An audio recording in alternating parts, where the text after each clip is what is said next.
You're welcome back to the marketplace. Now, the Ministry of Finance is partnering the Christian community to improve collection of taxes. According to Finance Minister Ken Ofori-Atta, the ratio of GDP to taxes is still low at 12.9%. Speaking after the launch of a collaboration between two entities, Mr. Ofori-Atta explained the faith-based organizations will help reach out to their members by sensitizing them on taxes and encouraging defaulting public to pay up their taxes regularly. The churches, the FBOs have over 30,000 branch network, if you want to say. And supposedly every Sunday, some millions of Christians meet in churches. So the question is whether we can begin to infuse the issue of the responsibilities of a citizen in the way in which we preach, the sermons we give, as to what the republic means and what the citizen's responsibility is, the need for taxes to develop ourselves, and the way to give to Caesar what to Caesar's. So how do we push the moral responsibilities of individuals as we look at nation building?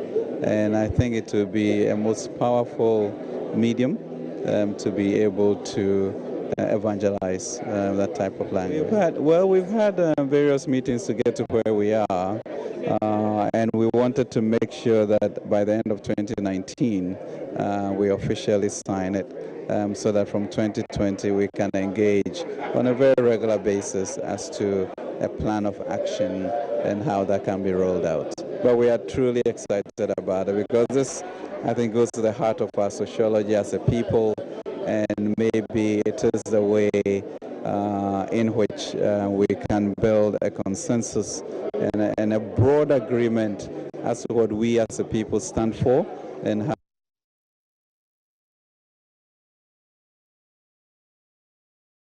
So let's still stay on the fire. And the Ghana Revenue Authority says it has begun discussions with the insurance firm that insured the authority's office property along the Ring Road at Kwame Nkrumah Circle, which was gutted by a fire about a week ago. Though the GRA is yet to ascertain the total cost of destruction, it has assured that a comprehensive report on the fire accident will be made public in due time. Addressing the media in Accra, Acting Commissioner General Amishadai Awusu-Amoah disclosed that the Commission will reclaim all the losses from the fire. My colleague Ebenezer Sabute was at the press briefing. He joins us live on phone for some updates. Good afternoon, Ben. Welcome to the marketplace. Hi, good afternoon, Abaji. All right, so what else has the GRA boss been saying? So what the GRA boss was saying is that even though there was so much destruction during the fire incident at its large taxpayer office at the Ring Road, we should be rest assured that insurance is going to take care of it. And they have begun negotiations with the insurance company. The insurance company have begun investigations so that they could be sure of whatever losses they have incurred. He wasn't able to give us the figures. I pushed if he could give us figures as to how much loss we've accounted, but he was not able to give me, saying that yes, the insurance company is doing its own investigation and it doesn't want to appear as if it's going ahead of the company. Therefore, we should be rest assured that whatever losses that occurred during the fire incident will be paid for. Now, could he give a time or deadline for this assessment? So on the issue of timelines, he was saying that they could not give for the insurance company, but the timeline he could give is that all the staff of that building will be relocated latest by next Tuesday, because they have made some arrangements for some other buildings so that officers of the large taxpayer office will move in, and then also those of the medium taxpayer office could move in. But as to when the insurance company will finish with its investigations, they are yet to come by, because they have instituted a joint investigative committee and they've started work on it. All right, many thanks for that update. Ebenezer Sabute bringing us up to speed with the decision by the GRA to ascertain the total cost of destruction as a result of the fire outbreak last week. Let's turn attention to oil and gas now. Tullow Oil says it will announce a new turnaround strategy for its operations, including Ghana, by February next year. This is coming after it asked its group chief executive and exploration director to step down with immediate effect due to what it described as disappointing state of the company. The dividend is one thing, but actually 2018 was a really pivotal year. Yeah, and I say that because we started a reset of the business back in 2014, and actually we felt like we completed that reset in 2018, and that has allowed us to start to look to the long-term future of our business. So we've reset a new vision, and we now have a strong financial underpinning, which is what has allowed us to reinstate the dividend that we suspended back in 2014. For you, what do you expect? How do you expect shareholders to take this news? I mean, for those who were worried about the fact that years of dividend suspension and now you're paying it, is it more to convince them that, listen, when things are good, you would indeed benefit from it? Yeah, for many years, when we told them in 2014 that we were suspending the dividend, clearly we had high levels of debt, and our shareholders were more focused on us reducing the levels of debt in the company. I think what they've seen, certainly over the last couple of years, is we've returned to significant free cash flow, and the debt levels coming down. Any concern they had about the financial strength of the company has gone away, and I think then they see the natural progression is to move towards restarting the dividend payment. With respect to the elevation of the Ghana unit, and help me with some education, would that also impact when it comes to taking of certain strategic decisions as well with respect to this elevation that was announced? Yeah, I think it's a simplification of our business, and also the elevation of the Ghana business unit, which was part of our Greater West Africa business. Now, by having the Ghana business as a standalone, it allows Kweku to sit on the executive and also report directly to myself, which means there's a shorter line of communication between what's going on here in Ghana and the executive team and myself as the CEO. So I think what we'll see is an improvement in how we think about our strategy here in Ghana, particularly as we move into a new phase of growth. Would that impact again on the turnaround time for certain decisions taken and for the group to respond also quickly, for things to move ahead quickly than we thought previously? Yeah, I'd like to think that we were, as a smaller company, making quite fast decisions, but I do think by simplifying the reporting lines, and also it helps having Kweku at the table in London talking about Ghana and the challenges we have here and the opportunities we have here, talking directly to the executive team, because I think that allows us to get a much clearer view of what's happening here in Ghana and to be able to make the right decisions for Ghana and for Tullow Group. So that was ex-group CEO of Tullow in a recent interview when he visited Ghana. Now let's still stay on oil and gas, because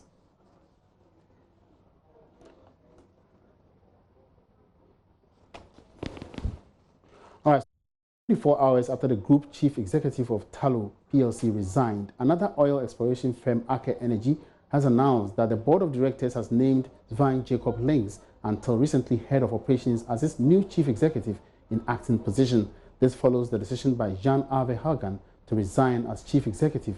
He is known for his leadership and relentless work in building a complete exploration and development field organization in Aker Energy. Commenting on the resignation, President and Chief Executive Officer at Aker ASA, Yvonne Eriksson, said Aker Energy will continue efforts at optimizing and safeguarding the Pecan project in close collaboration with Ghanaian authorities.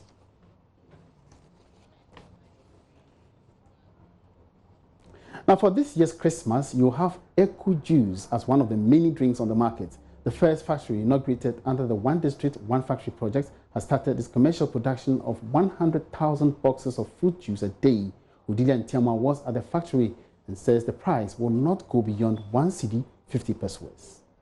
Well, the Ekonfi Fruit Juices factory, the much talked about on social media, has made social media go haywire as to, well, really the One District, One Factory project, which was first inaugurated by the president, has really set off or has started. Well, yes, indeed, it has.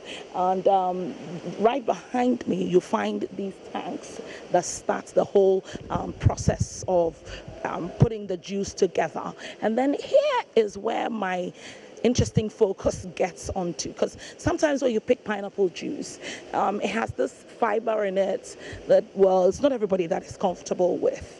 So this homogenizer actually does the bonding, so that when you pick that juice that you really want to have the smooth feel of the juice, you actually do have it without seeing the particles and all that separating from the real juice. That's where it is done. And then everybody is also concerned about shelf life. The shelf life for this place, actually the juices coming from here, is some 6 months, and these equipment actually put them together. So here there's sterilization going on, and then also pasteurization. That's making sure that the shelf life is really long, and of course also it's giving you a product that doesn't have impurities. Guess what? This place is doing some 80,000 fruits in a day, 160,000 boxes of juices actually being churned out also in a day. So guess what? We will not be having, well, fruit juices being shot in the market, and it actually does not come with any additives or preservatives. I'm here with Frederick Akwa, who is actually the Director of Operations here at the Kumfi Juices Factory, to fill us in on the latest as to what's going on here. Fred, I started this journey. Sure. Haven't gone to the farm to see the outgrowers and all that. How many fruits will you be crushing in here in a day? And do you have the fruits available? Because that's the question that a lot of people have asked when it comes to sustainability. Okay, so as you can remember from the early days that we used to do the weeding with you, we had targets of 10 tons per hour as our processing capacity. Interpretation of 10 tons per hour is 10,000 fruits. So if we are working on a normal 8-hour shift, we need 80,000 fruits to do that. 80,000, we are talking about 400 acres of pineapples. And how many acres do you have now? We have close to 1,000 now, because, you know, we would enter production and then begin to stagger into the market. So it wasn't too good beginning, because we have an actual annual capacity or annual projection of 5,000 acres. But per our plan and programs, we're going to have this achieved between the 3rd and the 5th year. So we had planned to do about 1,000 before we begin production, and then to roll over as we move along, and that's exactly what is happening. So we have enough to begin with.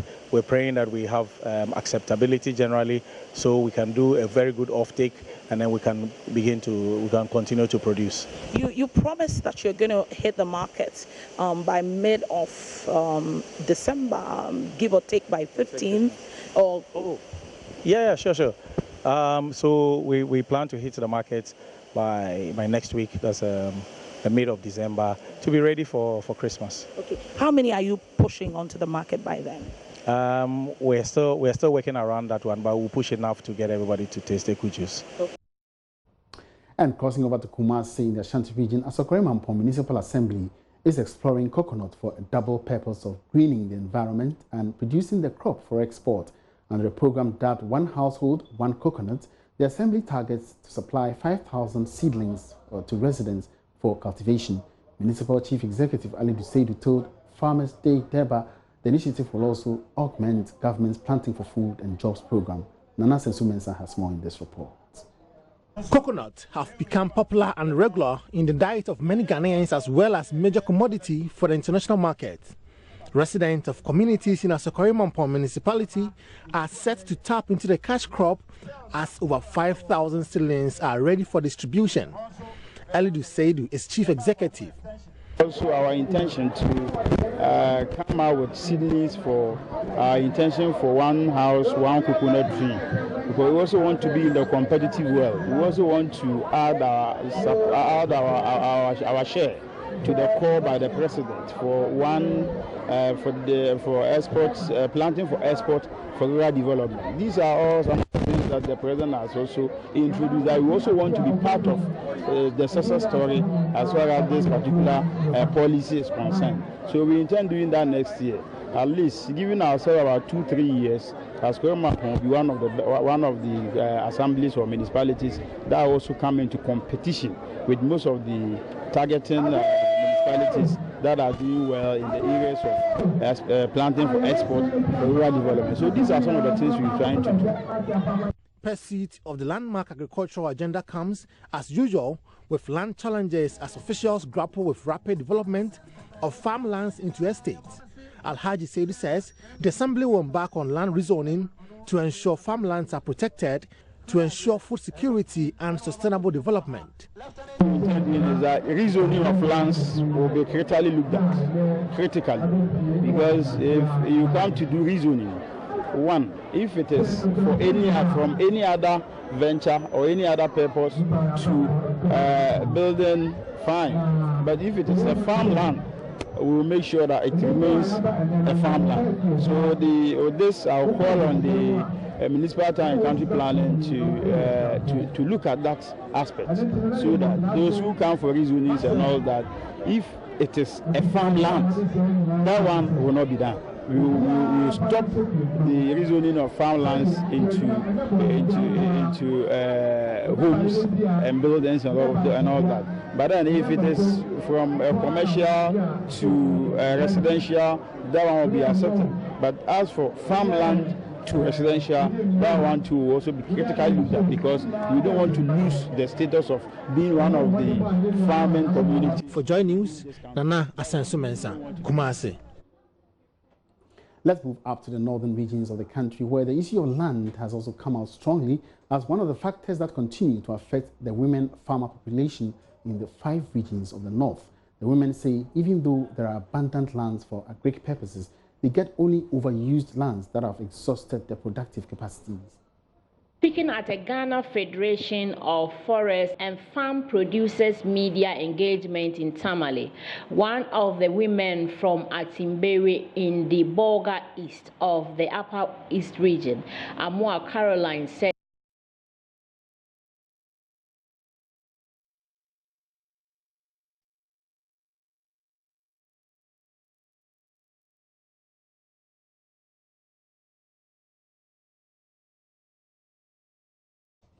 We sincerely apologize for the abrupt end of that story. Now, President of the Ghana National Chamber of Commerce and Industry, Dr. Nana P.G. Danka, also the first, has tasked local exporters and businesses to take advantage of the Africa Growth Opportunities Act, AGWA. With an upward trend in exports under the AGWA program, Ghana's trade with the U.S. totaled $748 million in 2018 alone.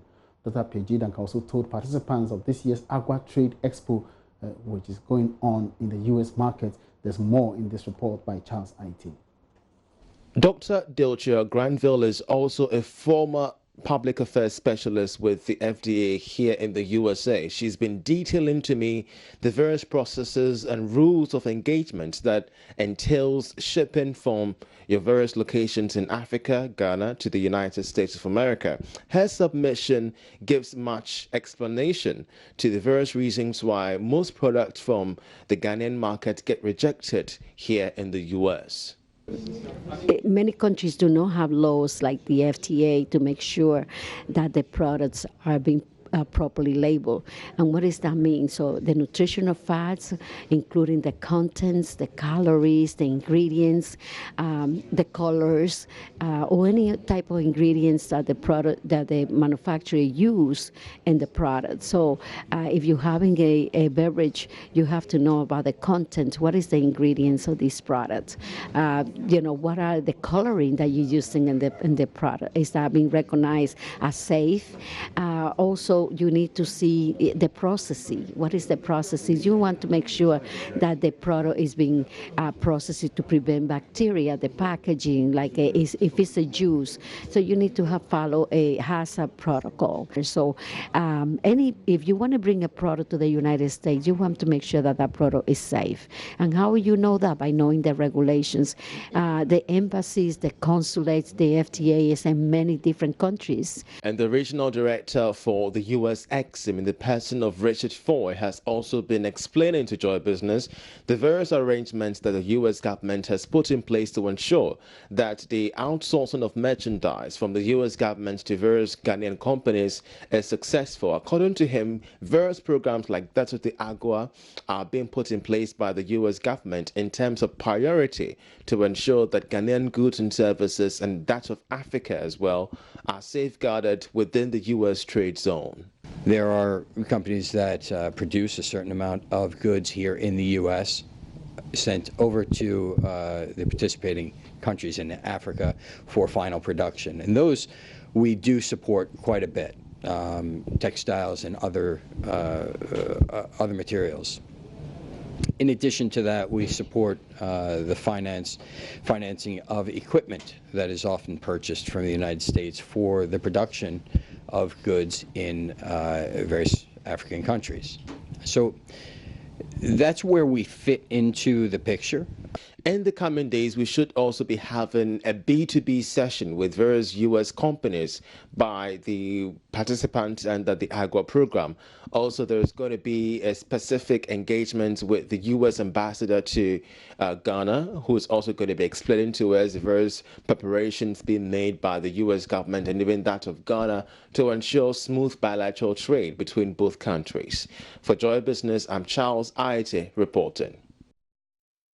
Back in Accra, the Upper West Regional Director of the Ghana Health Service, Dr. Said Tufo Afre, has underscored the merits of digitization in health administration, addressing the 12th Annual Delegates Conference of Health Accounting Staff Association at WA. Dr. Said Tufo stated that the process of digitization would ensure efficiency and value for money, control measures, identify and eliminate leakages in the system. He noted the automation of accounting processes implied fewer staff would be needed in the future. JoyNews Upper West Regional Correspondent Rafiq Salam reports. The Health Accountant Staff Association of Ghana, HASAC, was established 14 years ago to, among other things, promote the individual and collective well-being of members and to ensure the continuous education and professional development of members. The annual Congress, which brought delegates from all over the country to the Upper West Regional Capital, was held on the theme The Health Accountant Staff in the Era of Digitization Towards Universal Healthcare Delivery. Upper West Regional Director of the Ghana Health Service, Dr. Osei Kufo Afre, stated that the purpose of digitization will ensure efficiency and value for money, control measures, identify and eliminate leakages in the system. He however cautioned that job security was under threat since automation of accounting processes implied that fewer staff will be needed in the future. Technical errors are also something we should also look out for, because once we try to network the whole system, a simple mistake in one area of the system can traverse to affect the whole system, bringing it to a collapse. Whilst we digitize, in Japan, I visited a place.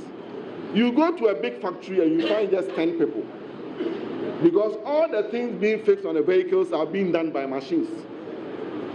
So only 10 people in the big factory, all they need to do is to press start and stop button. So meaning our job security when we become digitized is what? Challenged.